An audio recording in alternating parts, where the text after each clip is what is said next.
to Satsang. It's not too cold for everyone, is it?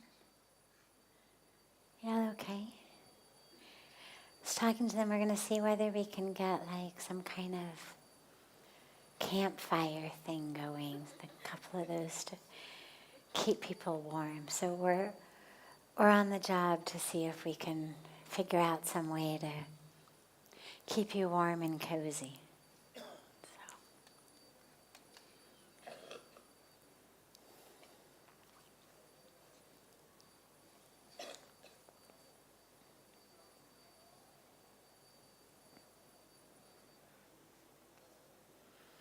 How do we overcome a karmic pattern if we quickly want to cut or overcome our karmic lessons and karmic cycles?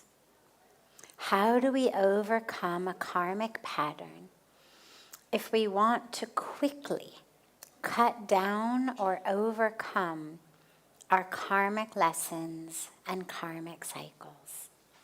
Asked by Prachi.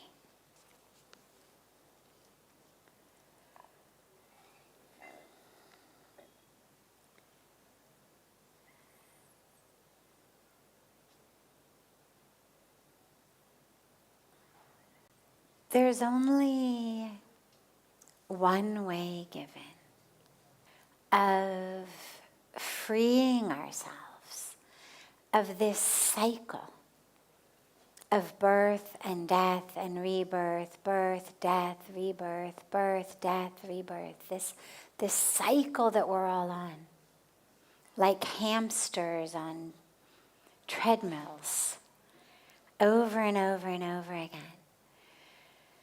And that one way is surrender. Only one way. There's a beautiful teaching in the Bhagavad Gita because Bhagavan Krishna is speaking to Arjuna. And Arjuna is saying, I don't want to fight this war because if I fight this war, I'm going to basically get bad karma. Like if I raise up weapons to harm anyone, but especially my family members, my teachers, like that's some bad karma. I don't want it. And therefore, I'm going to go and I'm going to become a sadhu, a renunciant, a monastic, and I'll go up and meditate. And Bhagavan Krishna, the divine God in form, essentially says to him, not so fast. It's not the matter of the cave or the battlefield. The point is, whatever you do is accruing this karmic fruit. You think that if you go off into a cave, you're going to somehow not act and therefore not accrue this karmic fruit. But you can't not act. He says, essentially, you can close your eyes, you can sit on your hands, you can stick earplugs in your ears, you can do whatever you want, but you're always acting. A, the mind is always active, but B, acts of omission, meaning things that we don't do, are just as much acts as acts of commission, things we do. So I'm walking down the street, somebody falls down in front of me. Two options. Either I help him or I don't. Right? You've only got two choices in that situation. Do you bend down? Do you stop? Or do you not? If you do, you bend down, you help him. Good deed, you get. What we would colloquially call good karma, but is actually just the fruits of good karma, meaning sweet fruit. When it blossoms, it's going to feel good. It's going to be pleasant. However that action blossoms back in your life, the repercussions will be sweet and pleasant.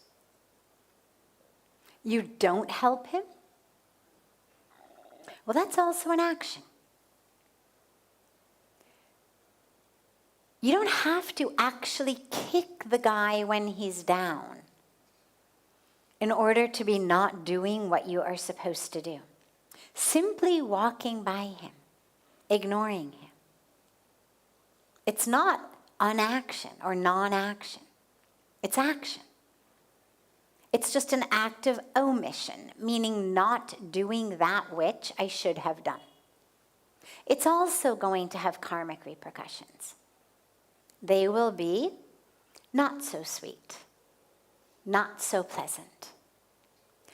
But Bhagavan Krishna makes it really clear that not acting, as in walking by the guy who has fallen down, not putting food on the table for your family, not fulfilling your duties or dharma, that is not the opposite of action. That is not the solution to accruing this karmic fruit. Because you accrue the karmic fruit for not doing your actions. So Arjuna then says, well then, so what to do? If ultimately the goal is not simply to eat pleasant fruit, right? Because that's where most of us begin. I want good karma. Things should feel pleasant. It's the first stage. The first stage that says I want out of suffering. Therefore, I will do good actions. Therefore, I will receive fruits of those actions, repercussions, that feel good. Certainly better than feeling bad. But ultimately, that's not the highest goal. The highest goal is just not to feel good. It's not to do good things so you get good things in return. The ultimate goal is to be free of the cycle of birth and death. To be free of the karmic package. Because even things that feel good are things you've got to keep coming back and taking birth for. If you've got a whole bank account full of feel-good karmic fruit, well, you still have to take birth in order to come back and experience all of that. Now again, on a just human individual level, you think, well, what's the problem? If all I'm going to do is have things that feel good, why not? Like, sure, I'll come back, why not? But ultimately, the goal is not to just keep taking human bodies in order to feel good. Ultimately, the goal is to recognize I'm not the body. I'm not this dichotomy between pleasant, unpleasant, nice, not nice, success, failure. Ultimately, I am that which was never born, that which never dies. I am the very presence, that capital P presence, in which everything else is happening.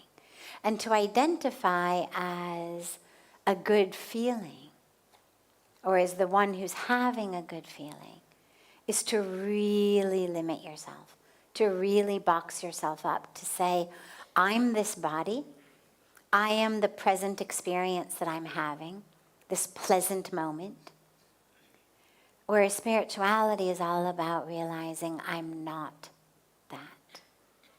So Arjuna says, well, then what to do? If I've got to keep coming back life after life, whether to get bitter fruit or to get sweet fruit, to get pleasant experiences or to get unpleasant experiences, how do I break free?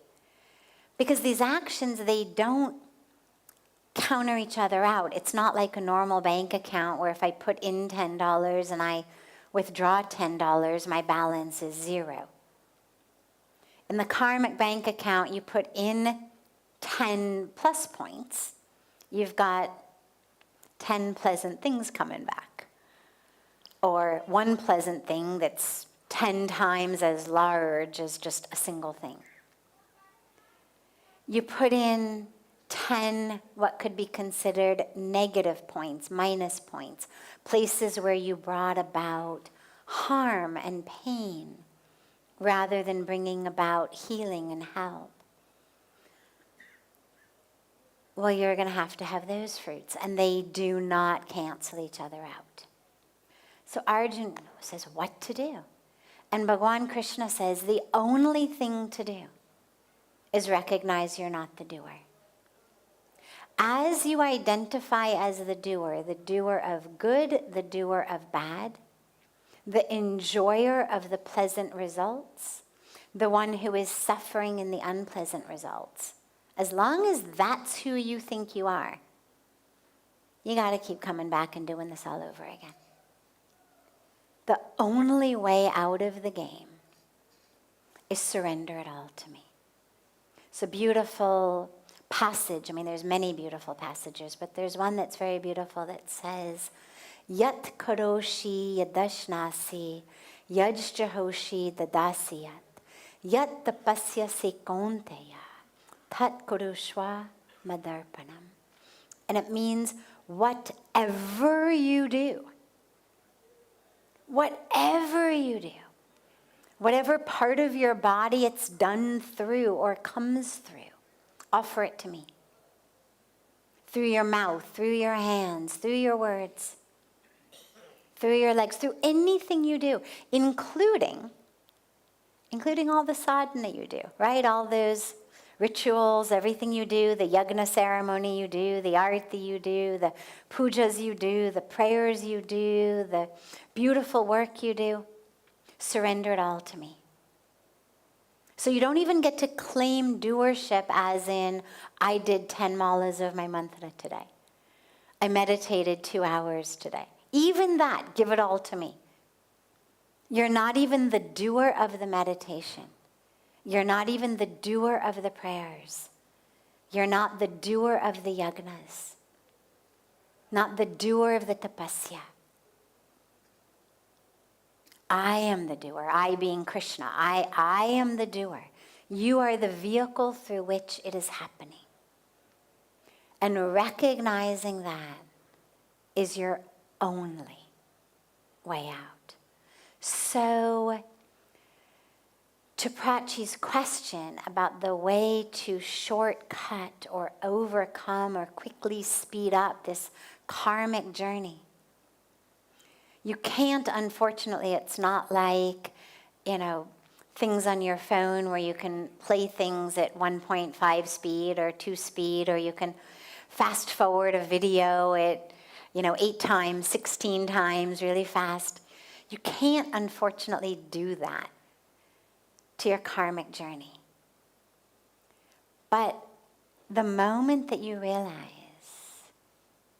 it's all God, I'm just the vehicle through which it's happening. It's like if I sat here and I started swearing profanities and I started criticizing, condemning, like really bad stuff about a variety of different people or a variety of different religions, or just in general, really violent words, harmful words, would you blame my microphone? Would you say, oh my God, that is like the worst, rudest microphone I've ever seen? You understand, the microphone's just relaying to you what I am speaking. Now you're hearing it from the microphone. Only Preeti and Rohan sitting here really close are actually mostly hearing it from my mouth. You're all getting it because I've got this microphone on. It's coming from the speakers. But you'd never say, my God, that is the rudest microphone I've ever seen. And in the same way, if I gave a really beautiful lecture, or if I were someone who could sing and I sang a really beautiful song, the microphone would never stand up and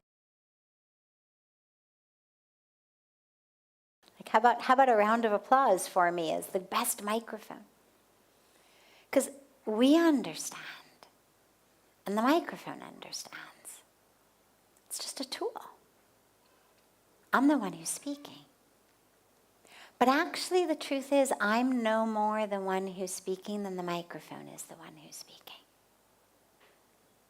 And it's just as ignorant and wrong and in illusion for me to stand up and take a bow and say, hey, wasn't that a great speech or a great song, or as it would be for the microphone too.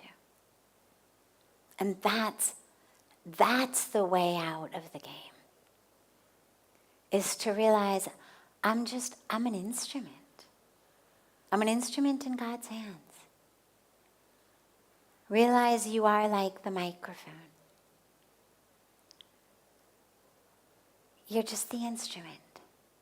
And when you really surrender fully and completely to that, that's when we are able to then free ourselves from that whole karmic game, from all of the karmic cycles.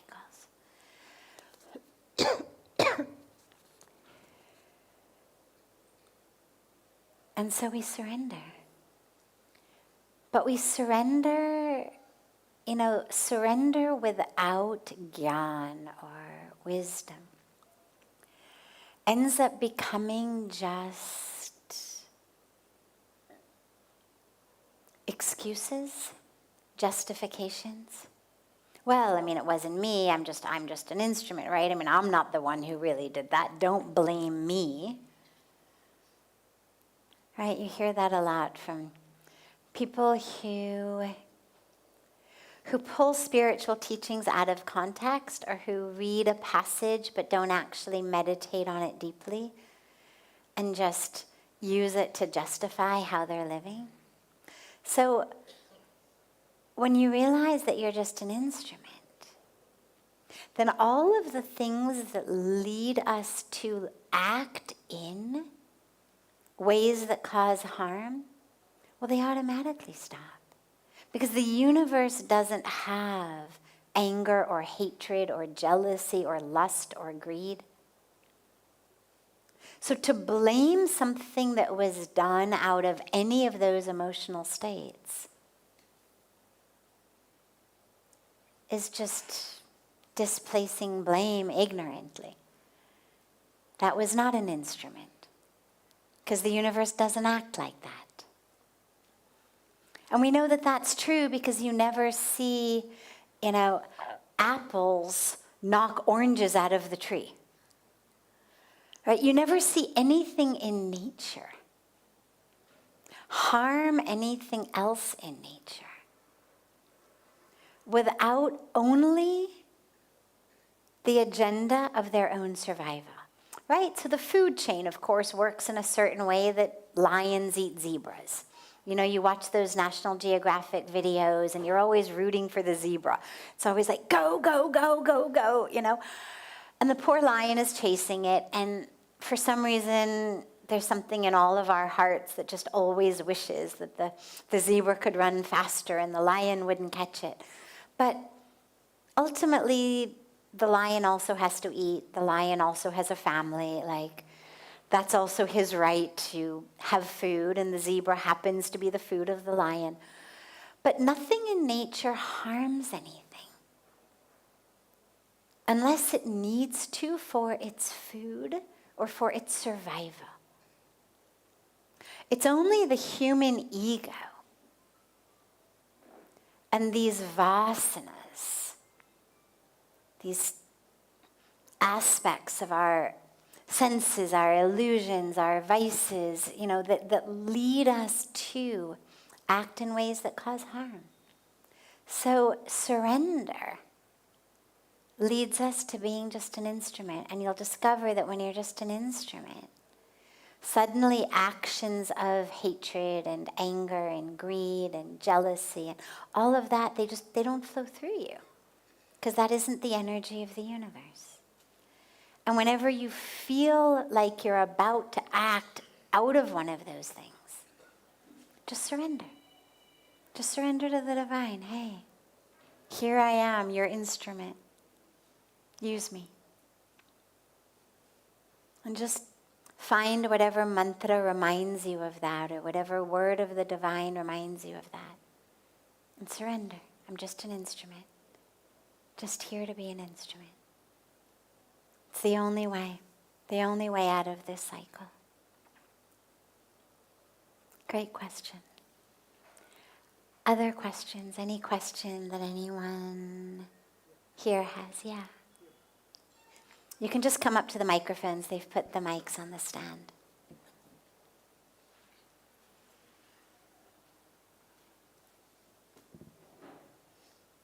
Thank you so much for sharing the insights, first of all. I am staying here for like last 1 week and feeling truly blessed being here. Thank you so much. Whenever I look at Gita or I see the pictures of Mahabharata, when I see Krishna sitting on the chariot and driving the 5 horses and Arjuna together, I try to flip that and see how it is mapping to my life. So the way I see it, these 5 horses are our 5 basically senses. Mm-hmm. And then, our mind basically is the thread or Yes. the rope which is Mm-hmm. pulling it. And Krishna is our soul, which is driving our mind. And our body and our karms are like Arjun. Mm-hmm. So for Arjuna, he had Krishna. And he was able to connect with Krishna. For us, it is our soul. And we understand that we have a soul and we need to connect to it. We do the meditations. We do,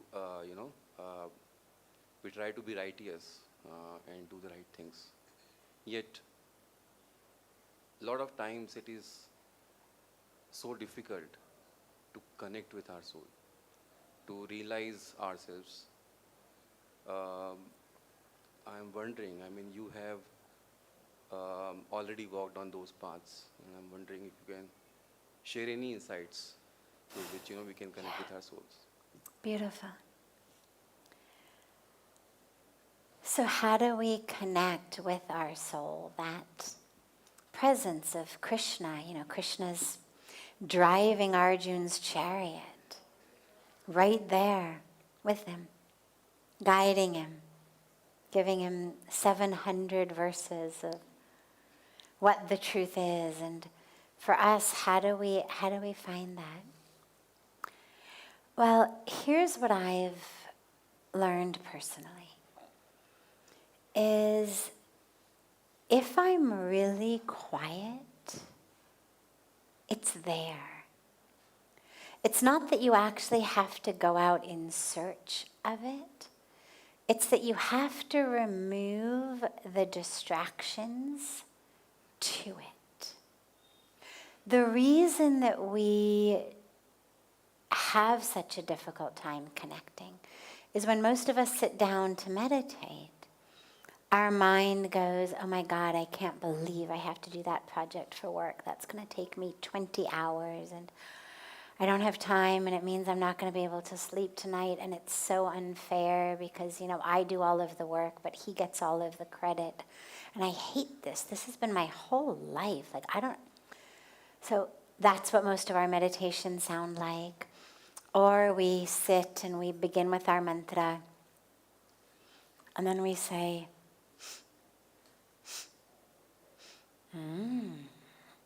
someone's making blueberry muffins.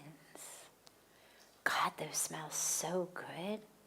God, I remember the blueberry muffins that I used to get on the way to school when I was a kid. Mom would drive me and we'd stop for muffins. Oh, those were such great days, God, I miss those days. God, I wish I could eat blueberry muffins without gaining 10 pounds in 5 minutes.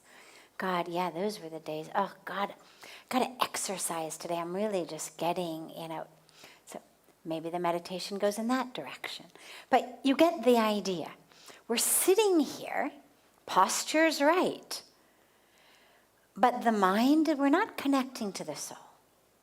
The mind is just on and on and on and on, whatever comes to it. And of course, the stream of consciousness demonstration that I've just done for you, as absurd as it seems, is actually much more lucid and coherent than most of our streams of consciousness.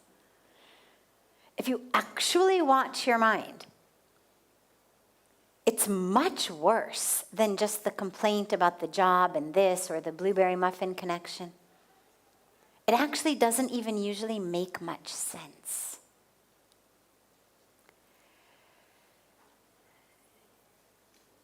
This is why the key is, and why we practice, why we do our japa, why we meditate, why we practice mindfulness, why we practice yogasana, why we do seva, why we do so many spiritual practices. They all have their own different benefits or punya as well. But on one level, what they all do is they give us the opportunity, the possibility of just a little bit of space in the mind in which the truth of who we are can emerge. Because what you'll find is when you are quiet, if you think back to times where you did experience soul, if we went around and I said to you all right, tell me, list off for me the, five times in your life where you felt the most connected to soul. I would imagine that very few of you would give me a time in which you were squeezed into a subway car, or scrolling Facebook, or in the middle of a fight with someone, or shopping for, new clothes or new shoes. Most of the times when it happens, it's going to be things like, I was sitting on a mountaintop. I was watching the waves of the ocean. I was watching the stars in the night sky. I was in this powerful spiritual ceremony, an arti, a kirtan, something in which the power of the moment swept away my thoughts, swept away the busyness of my mind for long enough that I could actually connect. It's going to be moments like that. It's not moments where you went out looking for your soul, but it's moments where maybe you were just sitting beneath a tree. Maybe you had gone for a walk in the woods. You sat beneath a tree and you just were listening to a bird or watching an ant build an anthill. You were just being quiet. And that's why we need to work so much on quieting our minds. It's not enough to try to create quiet in the outside world, because the mind follows us. All of that nonsense follows us. That's why, interestingly, couples fight more on vacation than they do at home. True statistics. You'd think, it's just the stress of day-to-day life that makes us fight. Actually, it's our inability to manage our own minds and emotions that causes most of the fights. And on vacations, you've got so much more time because you're not so busy. And social science statistics show that couples fight a lot more on vacation than they do at home. So don't think that the answer to everything that's wrong with your marriage is, a trip to Goa or Tahiti or somewhere. It's about working with your own mind that actually causes it. So in the same way, transporting yourself to a beach in the Caribbean doesn't actually connect you to soul, because you take your mind with you. It's what in psychology we call pulling a location. Meaning, I think that if I just changed my surroundings, suddenly everything would feel better. It only would work if you could leave your mind at home. And this is where we have to work on the mind. Because the mind is what blocks us from seeing the truth of who we are. The dilemma becomes that the way that most of us work on the mind just strengthens the mind. So we watch the mind, we see it jump all over the place, and then we go, oh my God, my stupid mind. Just stop, enough already, for God's sakes. And we're just making more noise in there. And that's why all of the practices of meditation are not about fight off your mind. Subdue your mind in some way, whatever it takes, just subdue it. Doesn't work. Whoever and whatever you oppress and suppress and repress eventually is going to revolt. You can repress people and oppress them for hundreds of years, but eventually, guarantee it, you get a revolution. Whether it's people of certain colors, certain races, certain religions, certain genders, whatever it is, you squeeze something down long enough, eventually it's gonna revolt. And the mind does exactly that same thing. It just doesn't take a few hundred years. It takes just a couple of seconds. The more you try to push it down, the more it revolts. The only way around it is we give it something to do. You give it a mantra. You give it your breath. You give it a candle flame. You give it some work to do. You give it something to do, and by work, I don't mean something that you're going to gain from. I mean, this is the benefit of seva, is it's not for me. Whatever it is I'm doing, whether I'm sweeping the floor or stuffing envelopes or designing a website or chopping carrots, doesn't matter. But I'm doing it to purify my mind. I'm doing it not for me, but as an act to purify my own mind. And eventually, through a combination of all of these practices, you'll find some spaciousness in your mind. The other thing that I have found personally really helpful is a practice of introspection and contemplation, which is different than meditation. You don't want to mix them up, because meditation is not your time for contemplation. But contemplation is also very important. And if I notice that my mind is being filled with stuff that is pulling me away from that connection to soul, if I notice that when I sit to meditate, there's something that keeps coming up and blocking me from that spaciousness, well, in my contemplation, in my introspection, I'm going to look at it. What is it?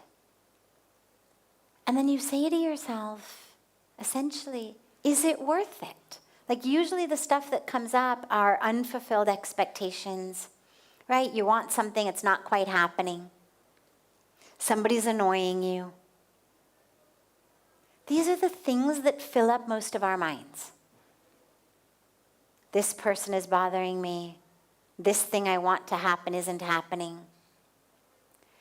And you ask yourself, is it worth it? Is every minute that I am not in connection with my soul because my mind is on this person, on this thing, is it worth it? Even if I get the thing, fine, imagine, end of the day, mil gaye. Is it worth it? No. Because you've lost. You've lost what you're here for. And so bring in a practice of contemplation that looks at what is the stuff of my mind. And some of it is nonsense. Some of it is just monkey mind nonsense. Ignore it. When it arises, just chant your mantra. Don't even get into its game. That is not the stuff you need to look at, process, pay attention to. Nothing. It's just monkey mind. Ignore it, chant your mantra instead. But when you notice the same stuff, that it keeps coming up and it's coming up and it's coming up, look at it. Is it worth it? Is anything anyone did to you worth not being able to connect with your soul? Is any way that anyone has harmed you, betrayed you, cheated you worth not having that connection? Is anything you want, the money, the job, the prestige, the following on social media, the house, the car, whatever it is that you are craving for, is it worth giving up that which you actually took birth for? And of course the answer is always no. And so the moment that you really recognize this in your contemplation, in your introspection, that, oh my God, my mind, my conscious mind that's craving these things, not just on my subconscious level, but on my actual conscious level, yeah, I want it, give it over here, is shooting myself in the foot. I am depriving myself. I am essentially kicking Krishna out of my chariot. Go, I'm dreaming of Bloomingdale's. Get out of my chariot. Unless you can bring me, 1 million followers on Facebook, get out of my chariot. Unless you can bring me a Mercedes car, get out of my chariot. It's essentially what we're saying. I don't want to hear it until I've got what I want. Until you can punish that person, put them in their place, remove them from my life, I don't want to hear it. Krishna's there. We're the one who keeps pushing him as we fill up the space between us with more and more junk. So really ask yourself, is it worth it? Is anything you're thinking about so important as to really be worth the spaciousness, the emptiness that is fullness? I mean, you've got to answer that question for yourself, but for me, the answer is always a resounding no.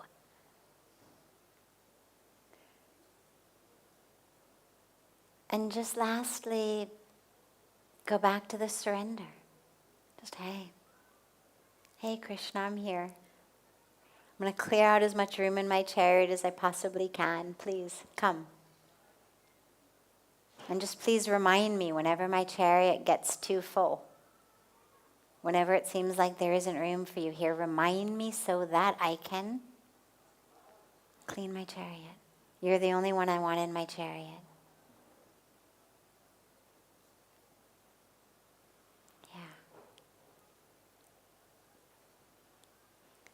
Other questions?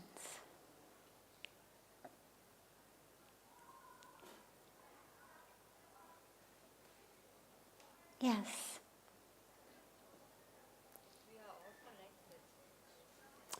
Oh, sorry. Yeah. Come. Sure. And then we'll take yours.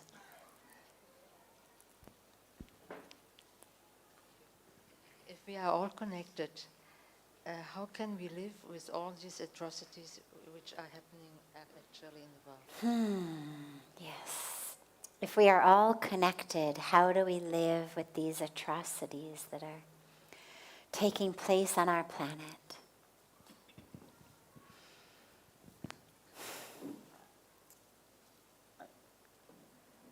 By opening our hearts, allowing our hearts to crack, to break, but not getting wrapped up in the tunnel vision of what news and social media show us. Because, there's a lot of atrocities taking place on our planet today. recent ones in the Middle East, ones prior to that in Ukraine, ones ongoing in Sudan, and I mean there's so many other places wherever you look. People are being killed in gang warfare in inner cities, certainly across America, probably across the world. Women are being raped. Girls are having their genitals cut. I mean, and this is stuff that's been going on hundreds and thousands of years. Certainly hundreds of years.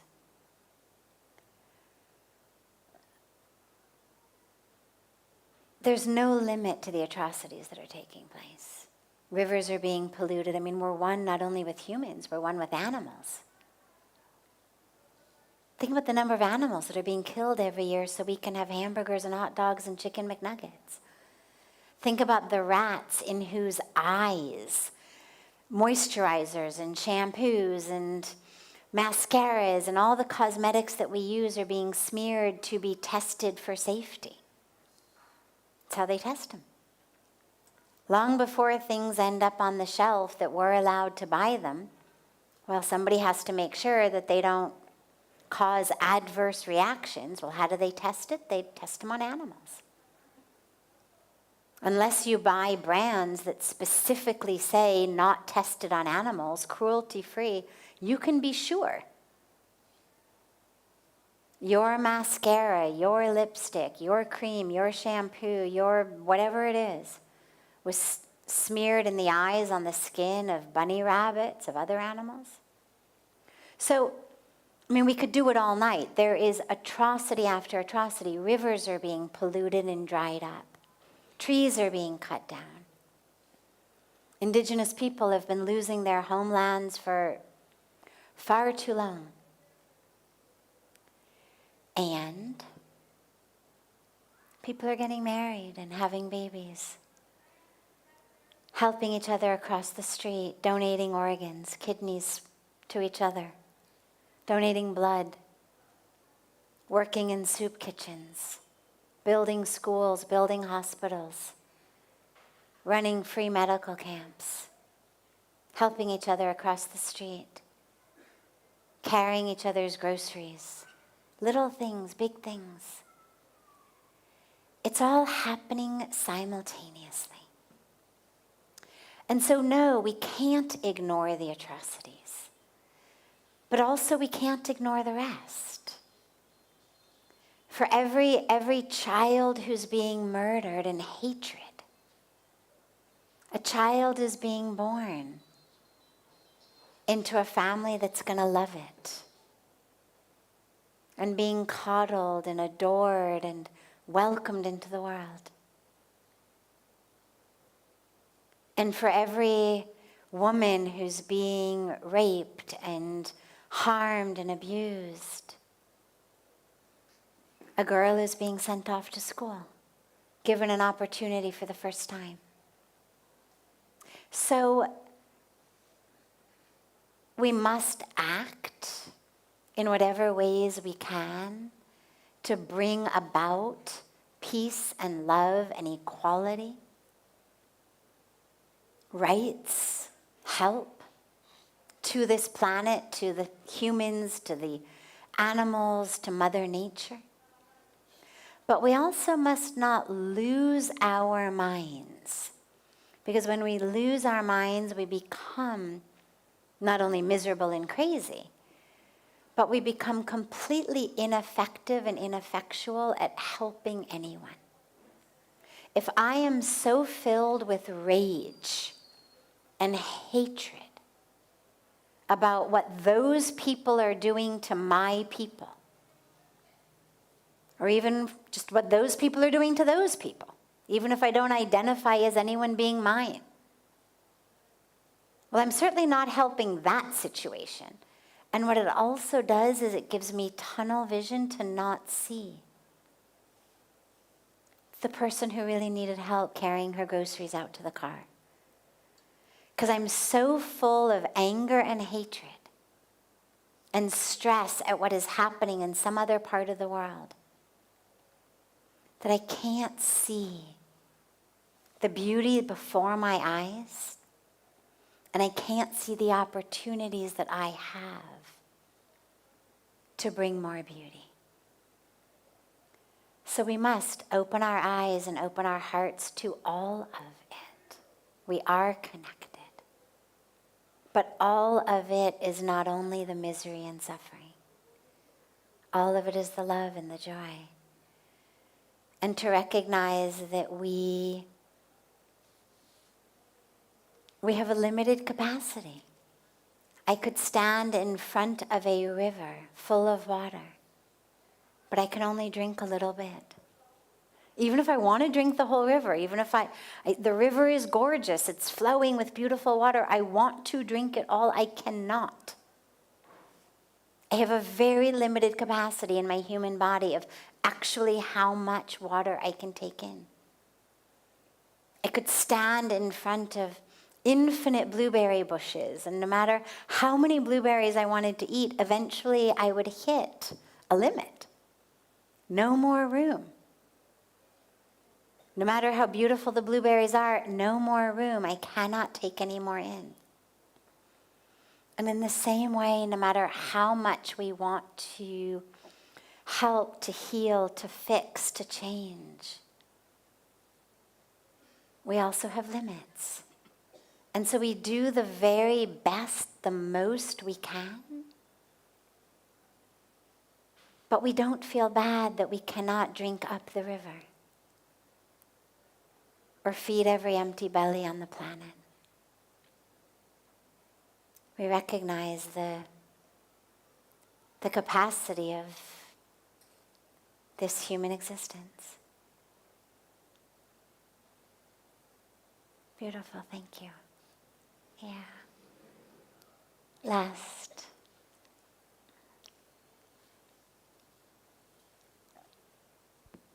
Thank you so much for sharing these insights.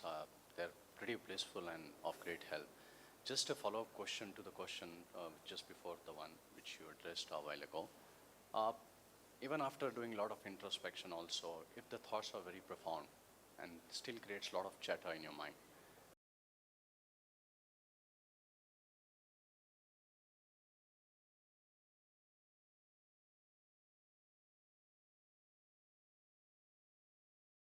even if after a lot of great insight and thoughtfulness about that but profound thought, you still are not being able to conquer what you wanted to do in terms of calming down your mind, controlling your mind, clearing that chatter, and still stay where you are. Because I've been reading a lot and I know that there are certain meditation techniques in which you can just stop your thoughts. You can keep your mind absolutely clear without any thought. And then you reach a stage which is very blissful. Little insight on this will be of help. Thank you. So I wish there were a magic wand technique. If someone out there invented a technique whereby instantly all of your thoughts stopped, you immediately were able to create a still mind, that person would be not just incredibly famous and successful, but would be worthy of being bowed down to by every single person on the planet. There isn't, unfortunately, a magic wand. What we have is practice. What we have is grace. And it all goes together. So for example, as I was speaking about letting go in our introspection and contemplation, well, the more that I have consciously decided I'm not going to let bother me, the fewer things fill my mind when I sit to meditate.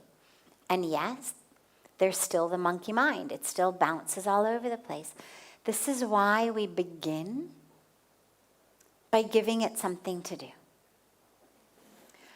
I'm not aware of any technique that stills the mind, completely emptying it of thoughts without giving it something else to do. Unless being, shot in the head and killed. I mean, really, like you would have to be brain dead in order for that to happen. Other than the only experiences in my life that I've ever had that experience or heard of that experience is when it's just the grace of the Guru or a spontaneous experience of spiritual grace. So I have had that experience not as a result of meditative practice, a handful of times in my life. And every time has just been either because of the presence, the touch of the Guru, or just in a spontaneous grace of the divine on the banks of Ganga, or in a moment where it just happened. But it doesn't last forever. You've still got to go back to the practice. It's exquisite and amazing when it's there. But eventually it ends. Whether it lasts a few minutes or it lasts a few hours, it's not going to last forever. Eventually, you have to develop a practice to get back to that state. And this is our meditative practices. And some practices focus on a mantra, some focus on the breath, some focus on a candle flame, some focus on the chakras. I mean, there's a lot of different techniques. But that's exactly what they all are, is a technique to give the mind something to do, essentially keeping it busy over here, while the mind, the rest of the mind, becomes very still. Because when what you give it to do is a mantra or the breath, it stops the thoughts. I also have a personal technique that I use, and I can't tell you if it's necessarily going to work for anyone. It's not a technique that I teach, because again, I don't have any way of knowing if it's necessarily going to work for anyone, but it works for me, where when my mind feels like it's just that monkey mind nonsense, there's not a particular thing that's bothering me, but it's just, we all have days where there's just so much that's going on, and there's so much kind of frenetic energy that you sit to meditate. And it's all over the place. Or you lie down to go to sleep and you're all over the place. And what I have found is that if I can, I'm going to try to explain this verbally, if I can literally watch my mind, and I don't mean it just by anchoring in awareness. I mean literally like turning my eyes essentially up, and I'm trying to stare into my brain, like watching a movie. The simple act of turning myself onto myself, of just literally watching it bounce around. Actually, I have found causes it eventually to get quiet. But again, I'm not sure that that's necessarily something that will work for other. Please try it. I hope it works for you all.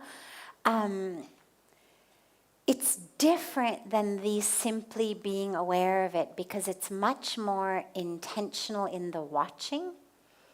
It's much more of a visual experience than just an awareness-based experience. It's literally like I try to take my visual field energy and look up at all of the neural activity happening in my brain and watch it. And watch it just bounce around all over the place. And eventually it quiets down. But I think what you'll find is that if you practice all of these techniques together, you will absolutely find that stillness in the mind. You absolutely will find it. The monkey mind is absolutely tameable. And if you can work with the other stuff, the vasanas, the desires, the fears, the expectations, if you can work with that, such that all you're left with is the monkeyness, you can absolutely quiet it. You can absolutely find spaciousness in it. Yeah, great. Have a beautiful, beautiful, beautiful rest of your evening, everyone. I look so forward to seeing you tomorrow. And also I wanted to be sure to mention for those of you staying in the ashram, but also those of you not staying in the ashram, that in addition to our beautiful Ganga Arati, from which hopefully most of you have, or all of you have come into satsang, we also have 2 yoga classes every day and meditation classes. We have a class in the morning at 6:30, a class in the afternoon at 3:30. The morning is mostly yogasanas. The afternoon is mostly meditation, but some movement to guide you into it. We also have a beautiful fire ceremony, a yagna in the morning at 8:30.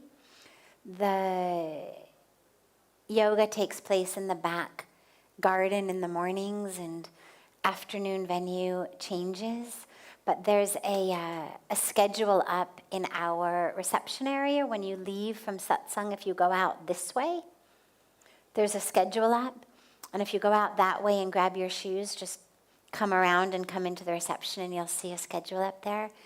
The fire ceremony in the morning takes place in our sacred grove of ancient trees that's just next to the Ganesh temple in the courtyard. So you're all of that is open to everyone, whether you're staying with us or not. So hope that you'll join us for all of our beautiful full day of spiritual activities. And I look so forward to seeing you all tomorrow night. So much love.